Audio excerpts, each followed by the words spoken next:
you. So we have, as the next to last item on our list, we have distinguished Professor Stephen Krashen, Professor Emeritus from the University of Southern California. You have a very early morning there in California, and I've seen you that you joined us for previous presentations. So I'm very impressed. So I hope you will fall asleep during your own presentation, but we will definitely not fall asleep. So we're listening attentively to your presentation. So please go ahead. Okay, great. I want to begin by telling a story, and all I really have to do is tell the story because it presents my entire theory, the story. So if you fall asleep after the story, that's okay. Here's the story. I live very close to a big supermarket here in Southern California.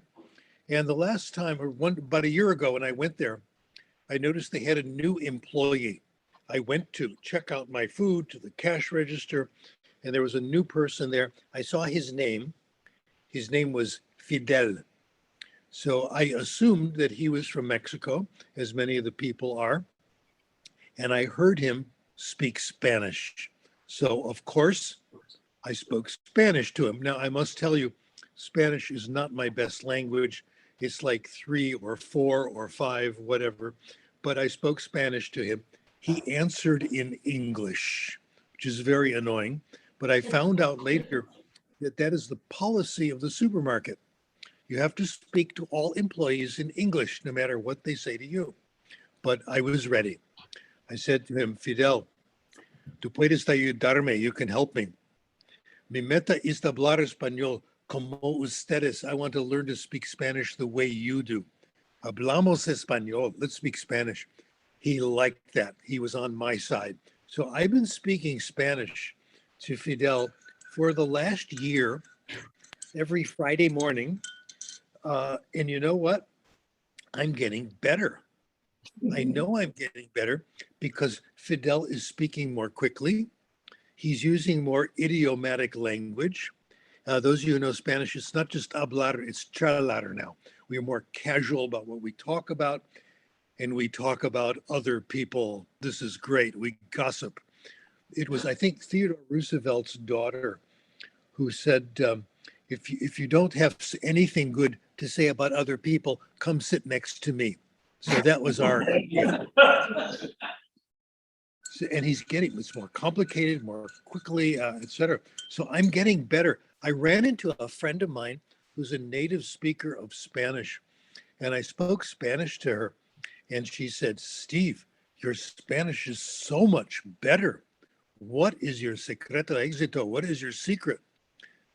Well, I'm getting better not from talking to Fidel, because Fidel is working. He has people coming to check out groceries.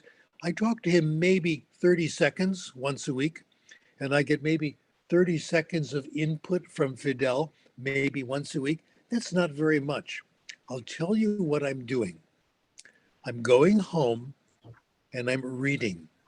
I'm reading lots and lots of very easy books, what we call graded readers. This is an idea I got from my colleague, Benico Mason. She has a whole method based on this, graded readers.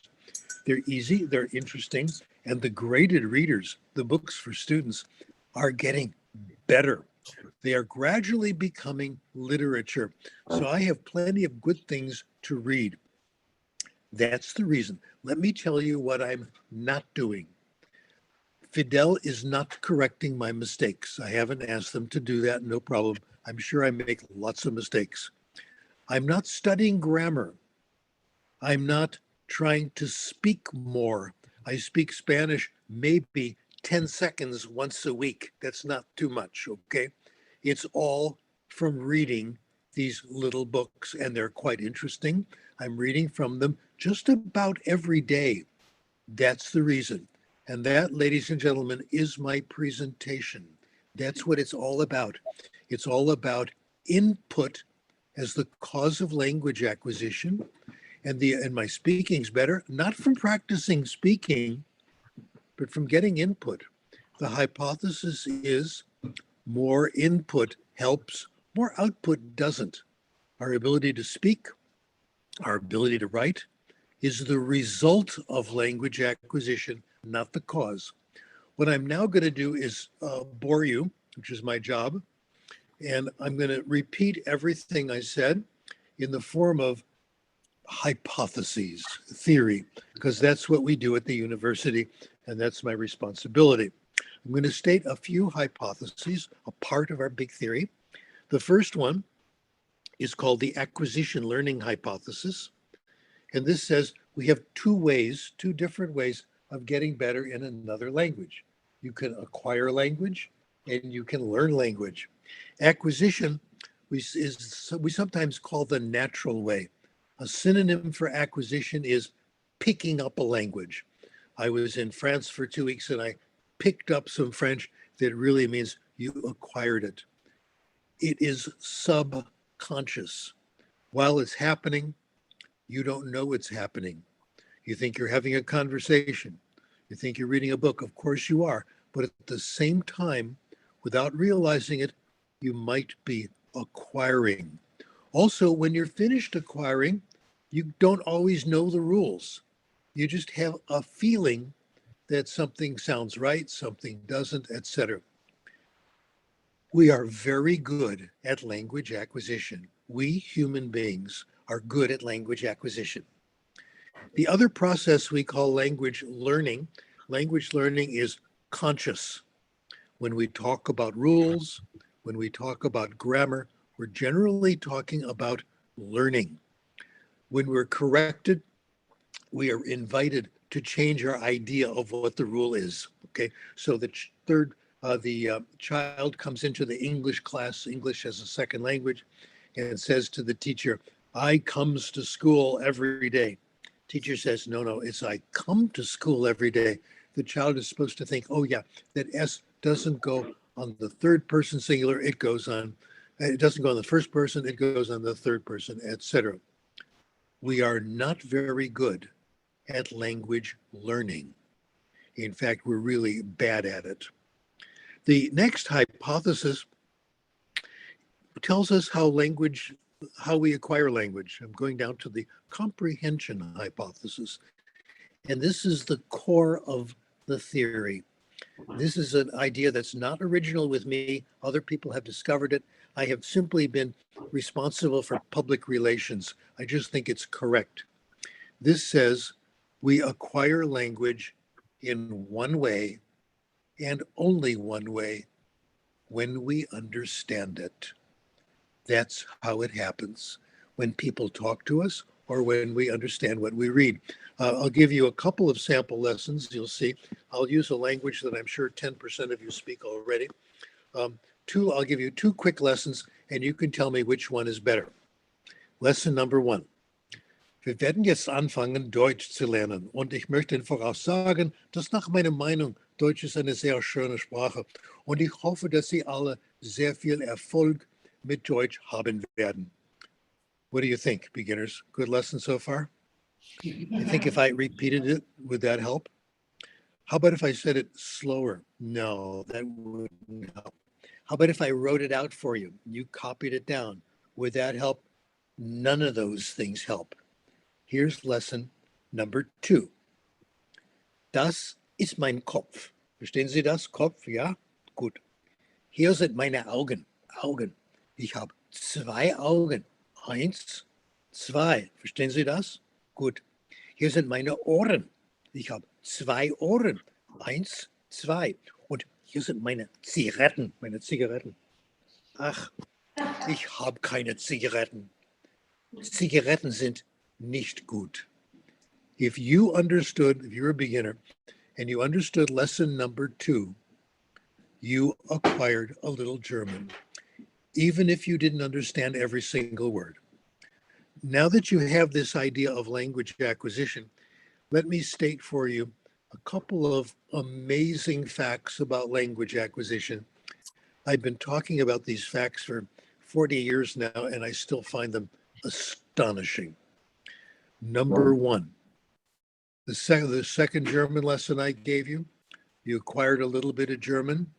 You didn't have to work hard. All you had to do was sit back, relax, finish your coffee, and you acquired some German. Number two, even more astonishing, language acquisition is involuntary. Wow. Like it or not, you just acquired some German. You can't stop it. Chomsky, my hero, says that the language acquisition device is a mental organ. You can't turn it off, just like you can't turn off your visual system. If you're watching the screen and you can see me, there's enough light and you can, and your eyes are good, you're going to see it. You can't decide not to see. It's there, you're going to see it. Same thing with language. If you get what we call comprehensible input, you acquire whether you want to or not. That's the theory. Let me do a little more details and we'll gradually go to application. Corollary. Talking is not practicing. Oh gosh, beginning language teachers, we've been through this. That happened to me too. That when I started teaching English, I got a story to tell the students. They listened to the story. I thought it was pretty good. The supervisor came in and said, no. You shouldn't be talking. The students should be talking. Wrong. What we now think is it's listening and understanding that causes language acquisition, not talking. That is quite remarkable.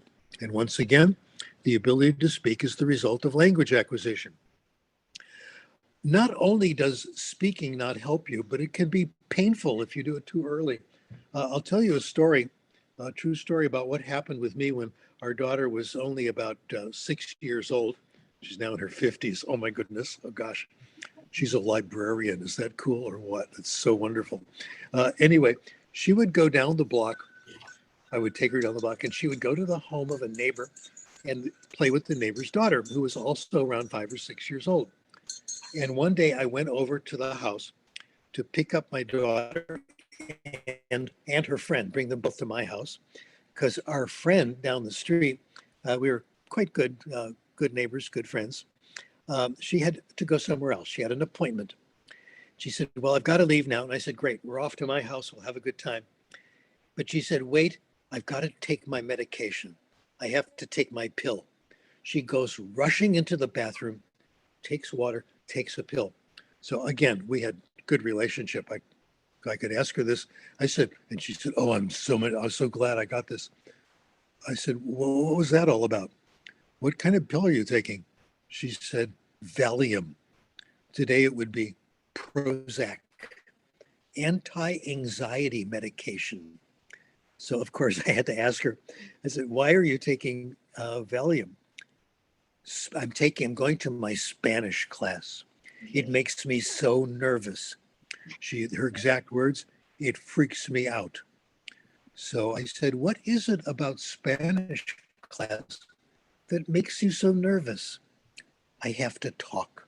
The teacher makes us talk right from the beginning. Well, I was already a researcher in those days. And when I went home, I started looking at the research. Yes, early speaking in a class is the biggest cause of anxiety in beginning language classes. I wrote a paper about it. Let me find the title. Down with forced speech. Wait till it feels natural, etc. There is research supporting this. My favorite study was done under the inspiration of an anthropologist named Sorensen. It was done in Mexico, in the Valpes River. In South America. In this small area, there are 10,000 people. Now, 10,000 is not a lot of people. If you go to a big football game and there's only 10,000 people in the stadium, that's not a big crowd, okay? This group had a very interesting custom. You are not allowed to marry someone who speaks your own language. My wife and I violated that, but we're still getting along fine. Okay. So in this culture, children are acquiring languages their whole lives. They have to acquire mommy's language, daddy's language, the local lingua franca of the small group, the larger group, etc. Sports, a very smart guy, interviewed people to see what their method was. Very simple. They don't start to speak right away. They just listen and understand until speaking seems comfortable and easy. They take it for granted that they're going to be successful. I find that very profound. One of my friends, I hope you've heard of him, his name is Steve Kaufman. He's a wonderful polyglot. He speaks like 20 languages. Wow. He says that to people. His advice to people doing languages: assume you're going to be successful because you're a human being with a human brain, and we're very good at language acquisition. Here's a quote from this study. The Indians do not practice speaking a language they do not know well yet. They may make an occasional attempt to speak a new language. If it does not come easily, they will not try to force it. It takes them a year or two until they're comfortable, usually about 2 years. Guess what? We do better than that because we have language classes. Language class for me is a place you can go to get comprehensible input made for you, a teacher trying to make it comprehensible. So we get pretty good results, I think. So again, I've given you the entire theory in the form of these examples. Now I've got to turn to the next page. Excuse me. All right. Let me talk about the characteristics of input that really count. Yes, of course, it has to be comprehensible, but we want people to pay attention to the input, to listen. That means, here's a radical statement, the input should be interesting. We enthusiastically violate this principle in language classes all over the world. We do our best sometimes to make them as boring as possible. No, language classes should be interesting. In fact, I want to make this even better. I think language classes should be compelling. Compelling means so interesting, you temporarily forget that you're listening to another language. To summarize this, well, go on. We get languages, we acquire languages a little bit at a time by listening and understanding. We acquire from context. How about that? If that weren't true, nobody would ever acquire language. That's the way it happens. Now, this idea, we acquire language from context, has been attacked. It's been attacked because people say you can't trust context. Context can be deceptive. Here is the favorite example. If you look up at the screen, you see me pointing at something, I hope. You see my fuzzy finger pointing at something. Now, what does this mean? It could mean finger. It could mean over there. It could mean very good. You don't know from context. But when you look, so therefore you can't trust context, forget context, tell people the meanings, be sure. Not really. There have been studies of this. Most contexts in the real world are helpful. Over half the contexts you hear give you some hint at the meaning of the word. And if you hear it enough, you're going to get it. A tiny percentage, about 7% in one study, push you in the wrong direction. Context works. The real world will help you. Again, otherwise, nobody would ever acquire language. Well, I'm going to now talk about application, and I'm going to tell you another story. I live about 10 miles. I don't speak kilometers very well. We'll do miles today. I live about 10 miles from the city of Los Angeles, from Santa Monica, Venice, all those areas. And before the pandemic, I would drive to Los Angeles at least twice a week and drive back. So this is about an hour of driving. I had two very good reasons. One is I was then and still am addicted to my grandchildren, and they still live in Santa Monica, so I had to go see them. And I had to go to Venice Beach. Have you heard of Venice Beach? Otherwise known as Muscle Beach. So I would go there every week. Here's the expression: to pump iron, to lift weights. And you know who would come and show up? Arnold. Can you believe that? Arnold Schwarzenegger would occasionally stop by. And I want to tell you the gossip on Arnold. You can repeat this to everybody, and I enjoy telling it. You've heard stories of Arnold this, Arnold that. When this happened, Arnold was in his 20s. Arnold was a really nice guy, let me tell you. You would be doing your exercises. Arnold would come over and say, "Oh, can I help you with that? Try it this way." So I used to work out with the same group, and we would share the help that Arnold gave us, the tips, the advice. And we got an advanced course in bodybuilding and weightlifting because Arnold knew what he was doing. So I like Arnold. Anyway, what do you do in the car for 1 hour with just driving? Well, the normal thing is to listen to the radio, right? Well, I tried that. And even then, it was all Donald Trump, and I've had enough. So then I started listening to music. Do you know what they did? They took, now my background is music. It was my undergraduate major. They took all the top composers, my favorites, Brahms, Beethoven, the Bee Gees, the Beatles, and they put them on radio stations you had to pay to listen to. No, I stopped that. So what do you do in the car? I stopped at the Santa Monica Public Library and I took out audiobooks. I love the Santa Monica Library. My daughter was working there anyway, so I could go say hello to her. This was nice. And I went to the audiobook section. Now, I wanted to get books in other languages, but they didn't have any.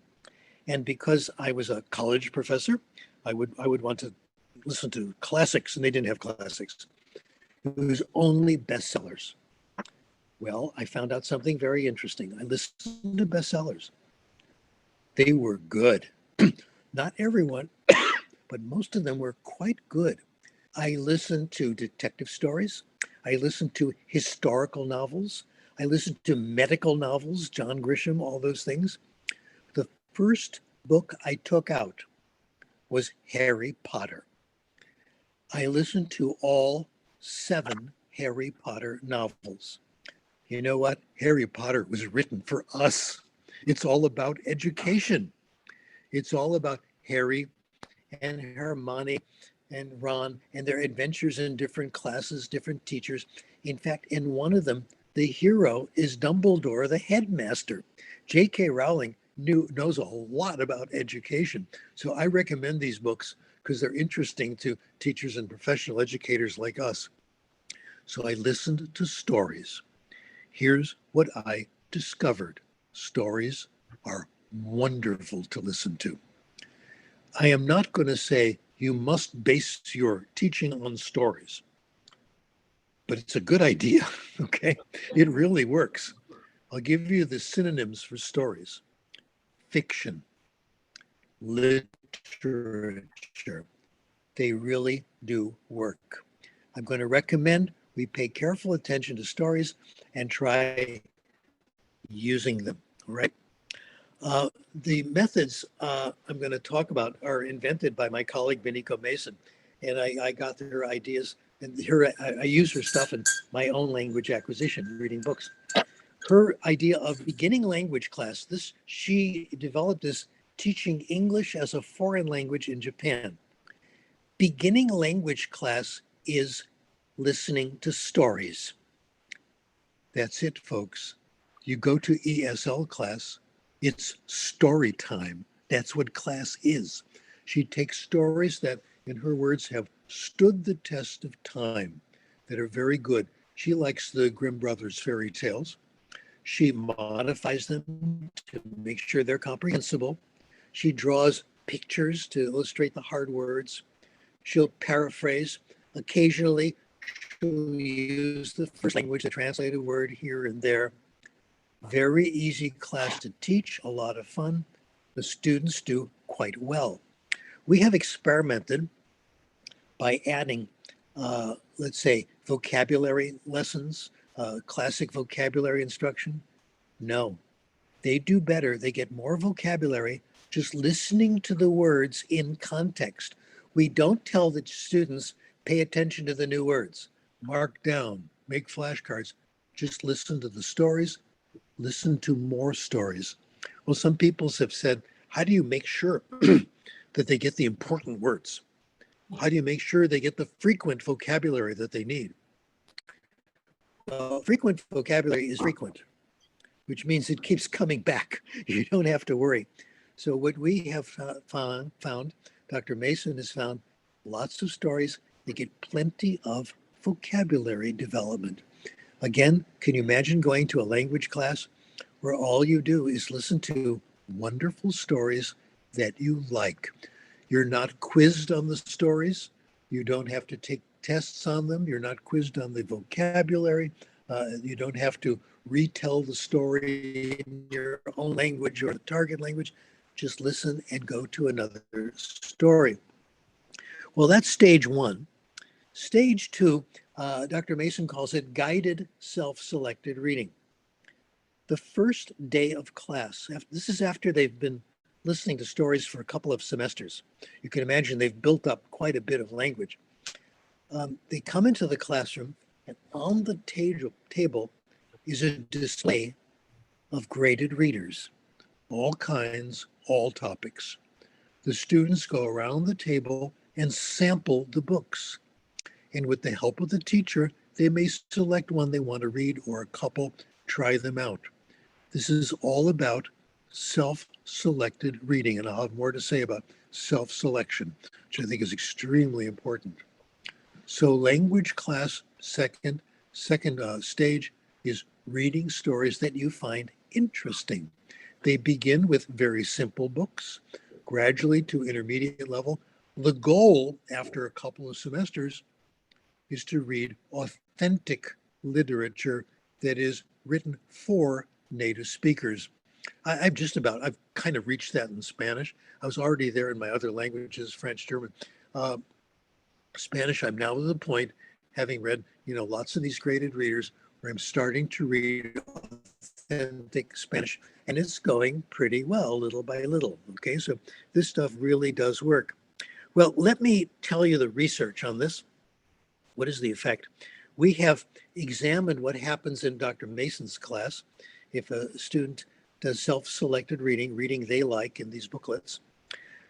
We gave them the TOEIC test. The TOEIC test is the best known test of English as a foreign language, as a second language.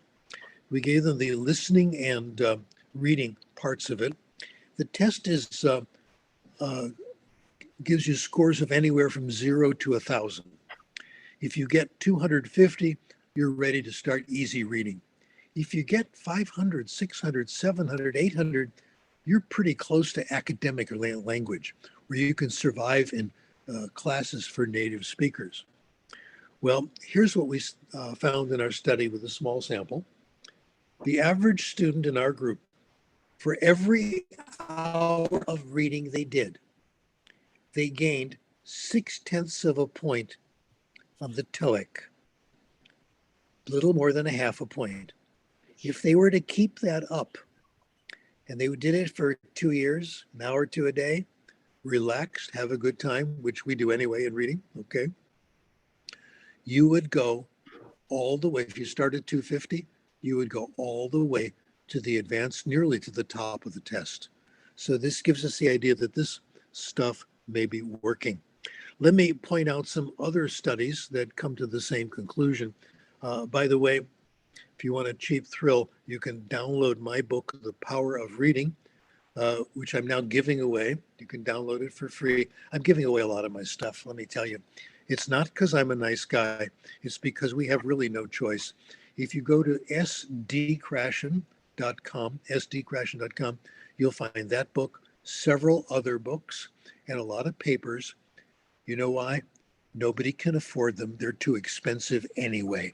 Those of you who've tried to write books about all this, You're not going to make any money. You might as well give it away. So please, you're welcome to download it. Birthday presents, anniversary presents, share it with your friends, anything you like. Let me tell you about one of the studies. My former student, Fei Xin, discovered this young lady, high school student, secondary school student named Sophie. We call the article Sophies Choice from the novel. She went to a high school, a secondary school, that gave everybody an English reading test in the beginning of the school year, in the fall when the school year began. And they expected students to get better. This student, Sophie, had been limited in English, but was now considered, her first language was Mandarin, Putonghua, as we say. But her English was pretty good, and she was considered now quite comfortable in English. They give the students the same test again in the spring to see how much they've improved. Sophie got worse during the academic year. Her score was okay in the fall, but as the year went on, her score went down. She then went home for summer vacation. When she came back in the fall, her score was higher than it was the previous fall. She got worse during the school year and better over the summer. What do you think she did over the summer? She went to the local air-conditioned public library and read books popular among kids that age, teenagers. She read Sweet Valley High, okay? She read detective stories. She read romance novels, all things that kids like to read. Okay? She averaged 50 books every summer. She didn't do it to improve in English. She did it because she escaped from the heat and it was a nice time, nice way to spend the day, and she enjoyed it. That is an interesting study. These are two of the study I told you and our study, two of many, many studies, many more in my book. I want to give you a first language study. I like this one because it's only 2 pages, which makes it really easy and fun. The man's name is De Vries. He did this in 1970, and you can find the link on my sheet here. He dealt with native speakers of English, 10 years old, and divided them into 2 groups. One group got the normal English class. The normal English class consisted of writing 2 essays every week, getting them corrected. The experimental group did no writing. They did lots of pleasure reading that they wanted to do. Who did better on the final writing test? The reading group. The reading group did better in content, mechanics, organization, and grammar. This has been replicated again and again. I'm giving you just a few. C. and Lee, another former student, taught EFL at a university in Taiwan, where she eventually became a dean. Students who read more on their own did better in the writing. Students who wrote more did not do better. I have also found, in agreement, I found this by reading the work of other scholars, that what really does the best job of increasing language is fiction. Fiction used to be a dirty word in library science. Librarians were proud that they didn't have many novels in their library. Our kids read nonfiction, okay? Turns out fiction really works. I discovered this in a study done at the University of London. Fiction was a better predictor of vocabulary knowledge than nonfiction. And we've seen this again and again. I'll come back to the virtues of fiction as we proceed. Well, people complain, if they just read fiction, will they get academic language, the language they need for school and for professions, etc.? Well, my former student, Jeff McQuillen, who does, I think, absolutely wonderful work, has done 2 studies showing we need not worry. One of his studies, he looked at 22 novels that young people like to read, okay? Again, Sweet Valley High, Twilight, Nancy Drew. They contain an enormous amount of academic vocabulary. If you read a bunch of these books, you will gain a huge amount of academic vocabulary, the vocabulary that you need. 85% of the academic words on the official list, 485 of them, appear in these books. McQuillen predicted in 1 year, if you read 30 minutes a day, you'll get 37% of the academic vocabulary that is recommended to do well in school. One of my favorite studies, Rolls and Rogers, read 1 million words, you'll get nearly all the scientific vocabulary for all areas of science. That is explains what happens now. And I find the only academic reading I do is in our field, that's in acquisition and letters, what's going on, nuts, things like that. I've been reading a lot of stuff like that, and I understand it. I understand the experiments. That's from reading science fiction. How do you like that? Okay, I've given you 1/3 of the good news. The rest of this is such good news. It is amazing, okay? I have given you 1/3 of it. People who read lots of books, especially fiction, grow in language. They have better vocabulary. They're better in spelling. They're better in grammar. They're better in writing. All this comes from lots and lots of reading of fiction. Not only that, people who read more know more. A brilliant study done by Stanovich and Cunningham back in the early 90s. They took college students, American college students, and gave them tests in a wide variety of areas. Tests of science, tests of history, social studies, etc. And then they asked them about their reading habits, etc. They found that those who were more familiar with popular novels, J.D. Salinger, etc., and familiar with newspapers and magazines, did better on the tests. Those who studied more did not. Grades in school were not a significant predictor. You better sit down when I tell you the next part, okay? This gets more and more astonishing, in my opinion. Let me repeat, I've just said hard study in school is not going to build your vocabulary, but doing pleasure reading of fiction will. That counts. We went through a whole period of this when the pandemic happened, when kids were falling behind. We've got to help them catch up. Let's push them harder in school. Let's give them more homework. Didn't work. Alfie Kohn, K-O-H-N, did a whole book reviewing the literature on homework, and he's not the only one who found this. Homework doesn't help anything. It just makes kids bitter and upset that they can't go out and do sports and see their friends. The studies show over and over again, homework means nothing for small children. It means nothing for adolescents. And for older, it's there, but if you do the statistics right, Alfie Kohn said, if you do multiple regression, et cetera, and you control for variables, it kind of disappears there as well.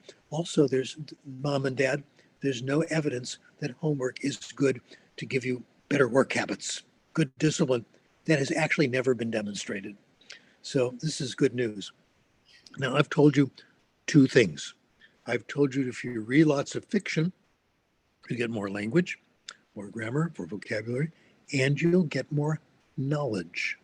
By the way, China has an experiment, a double treatment where they're giving less homework in school and encouraging more reading on the outside, okay?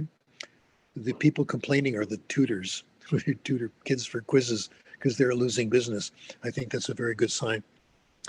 Well, let's go on to something else. It gets even better.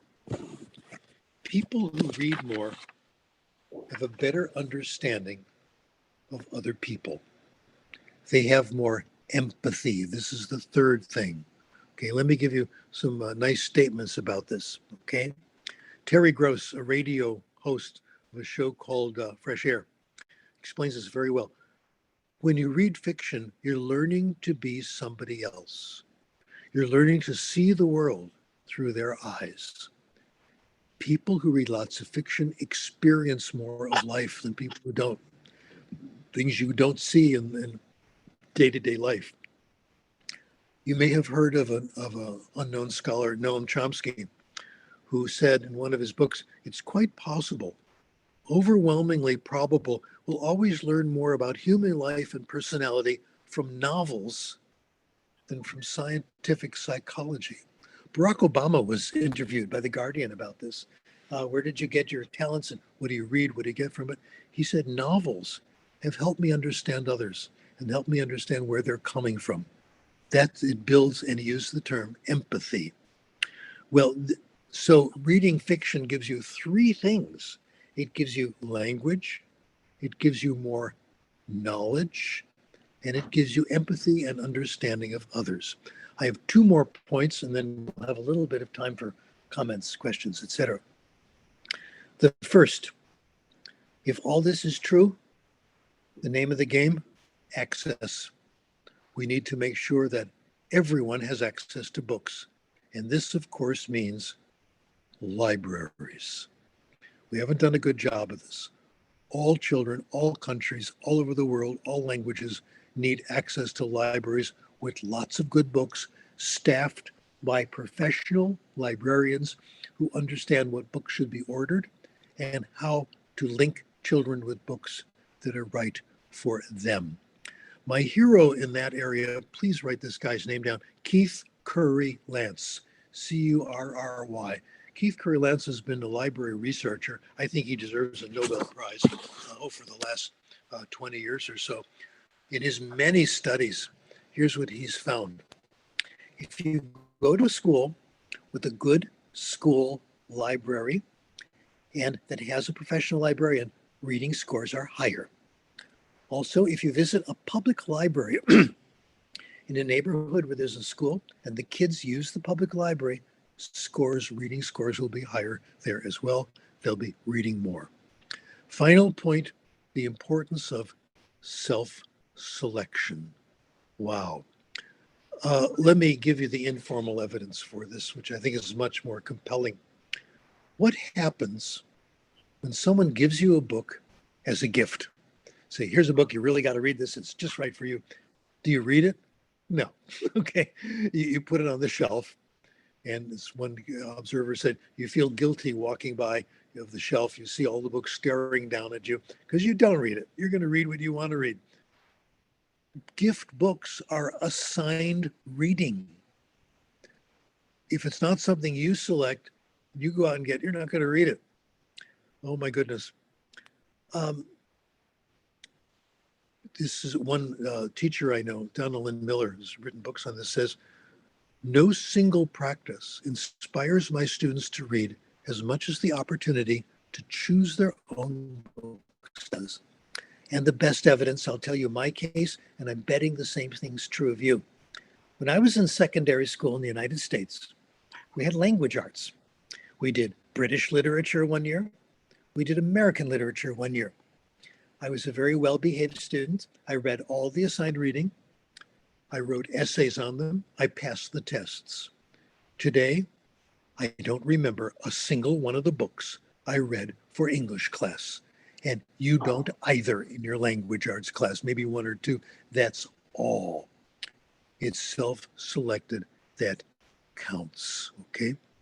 Well, this is my message today, and I'm going to open the floor for questions. And if you don't ask the right ones, the ones I'm prepared to answer, that means I will ask them for you. How's that? Well, let me ask once. You can prepare yourself for the questions. Okay. Question number one. Dr. Krashen, you have obviously failed. And the reason we know you have failed is that nobody's doing this stuff. Okay. Nobody teaches English like this or foreign languages or anything or language arts. I get the local catalog from the local community college, and I will name names, Santa Monica. You look at the courses, it's all skill building. It's all grammar, all tests, all this stuff. Nobody knows about this. So there's good reason why. I'll answer the question. Here's why I have failed. How are people going to find out about comprehensible input? The books are expensive and incomprehensible, books about language teaching. The journals are expensive and incomprehensible, long articles that will bore you to tears, okay? What do we do about it? Here's what I'm doing, and I hope those of you who are scholars and write about this will think about this. Everything I write now is open access. I publish in the few open access journals there are, where you can read the journal and download the papers for free. Not only that, I try to write short papers. Someone once said, when you ask someone the time, you don't want a history of the wristwatch. And that's what you get in academic writing. They call it tortured prose. So this is why nobody knows about it. This is why you have to come to a talk by Steve Krashen and find out about it. Shouldn't be true. And I hope this changes. The committees will only give you tenure if you write incomprehensible prose. This has to change. Okay, thanks for asking that question. That was perfect. Next question. Someone had their hand up. Okay, young man over there. Yes. You. Okay, good. Yes. Can you hear me? Or speak up. Okay. So can you hear me? Yeah. Now you can maybe hear me. Yes. I'm definitely one that has known about you for at least 10 years. And I know, and we now all know that we think that input is good and output by itself is not. But what about interaction?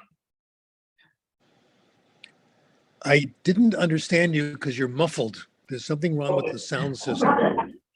Okay, so maybe it doesn't work. This. That microphone doesn't go out very well in the Zoom. Okay. So if you stand up and reach the microphone. So maybe if Good. I talk to the ceiling instead. So I've definitely known about your work for at least 10 years. And I know, and we all here know that that you think that input is good and that output by itself is not. But what about interaction? Okay, what about interaction? Interaction's fine, but what counts in interaction is the input. Beniko and I did an interesting study, her idea, that we compared immersion, where there's lots of interaction, with simply going to our classes, to her classes. Going to the classes did a lot better because you get more input. It's concentrated. There's a lot of it all at once. It's pleasant. You don't waste time trying to find people, etc. I'm not opposed to conversation. I converse with people every day. I think it's fine. I converse with Fidel. It's okay. But it's more efficient for at least some of the time to focus on input. Okay. So the studies show we make more progress when we're in a good class with reading and listening.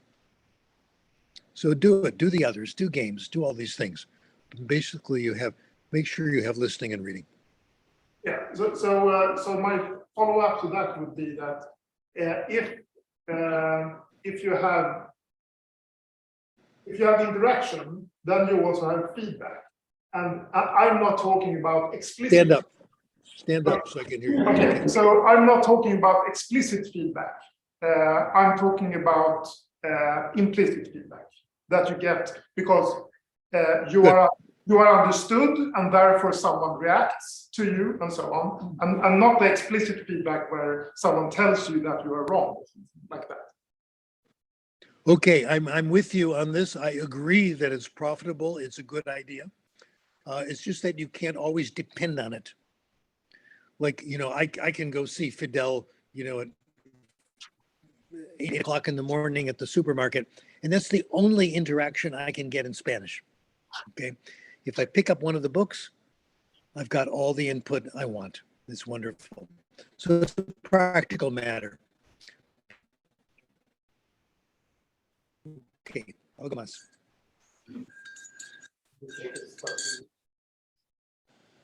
Did we take this question in the chat? No? Can you see that, Stephen, the question in the chat?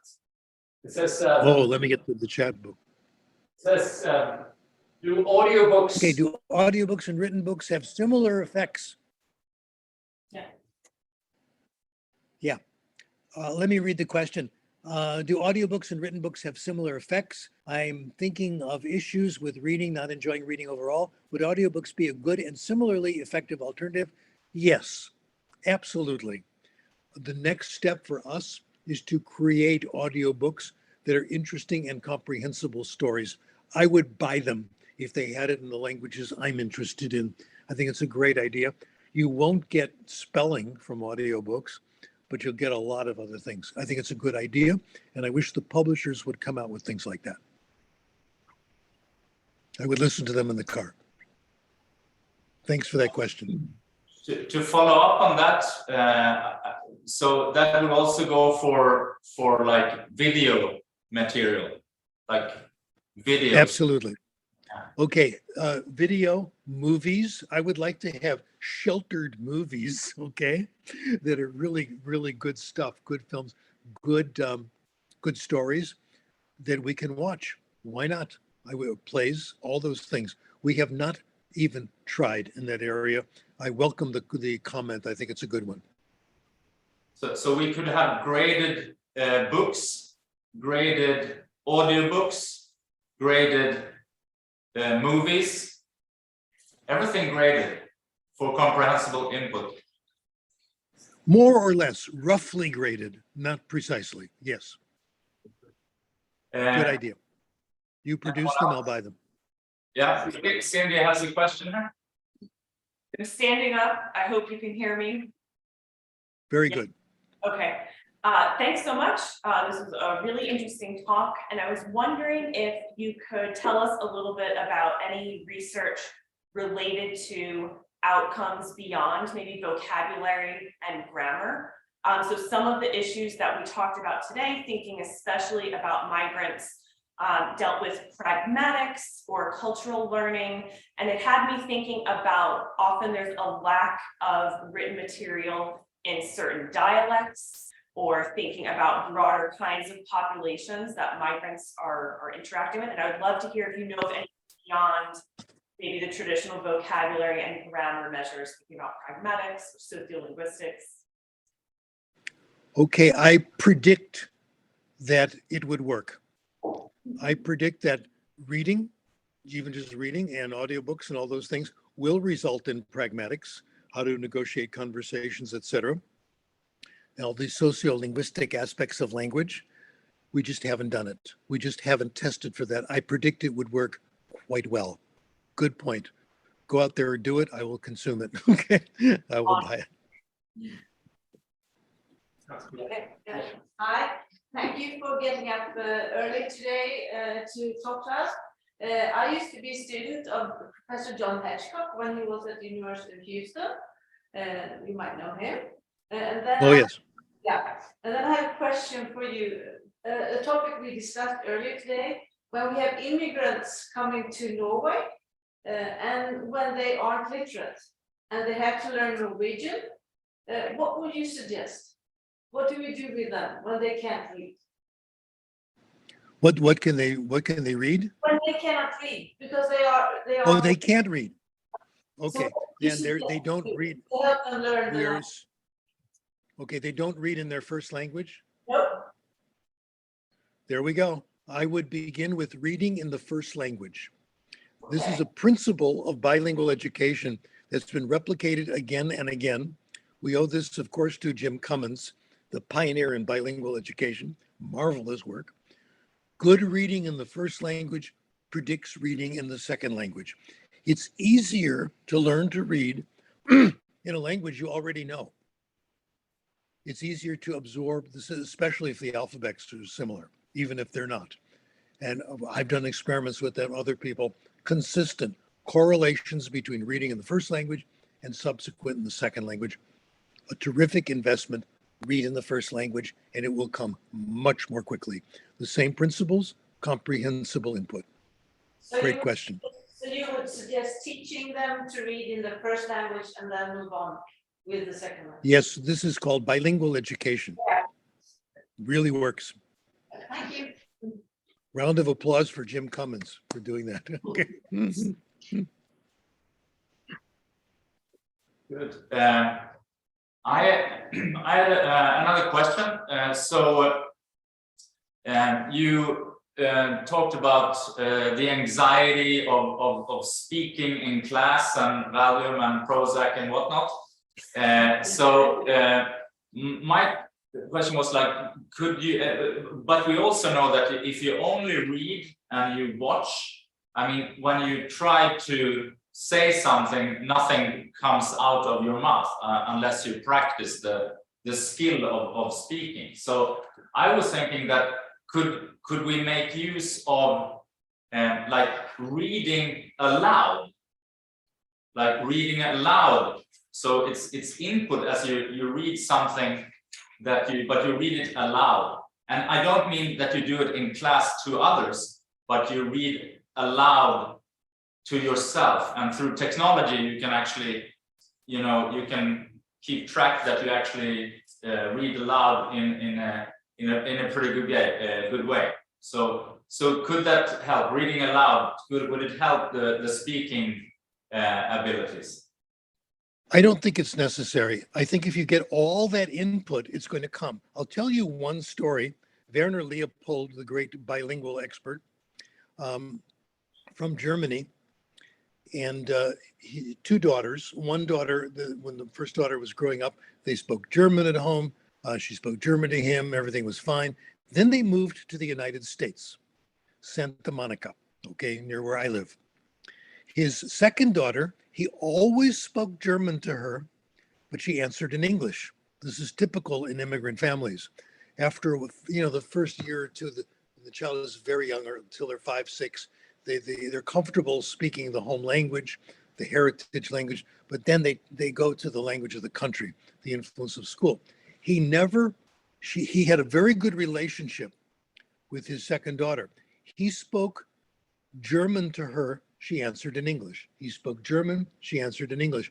He never heard her speak German ever until she was 17 years old. They went on a trip to Germany. They went to a party. She met this nice young man. He was amazed to hear this wonderful German coming out of her lips. We have all experienced this. We have all experienced long periods in our own lives of doing reading, listening, and then it's time to speak and we haven't used the language for a year or two, and it comes perfectly well. It's the input that counts. I maintain that if you do lots of interesting reading and listening, you'll have no trouble speaking. That's the prediction. Good. Any more questions from the chat or from the room?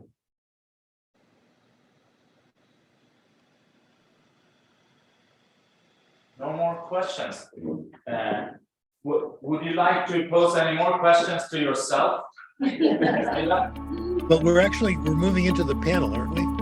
Yes.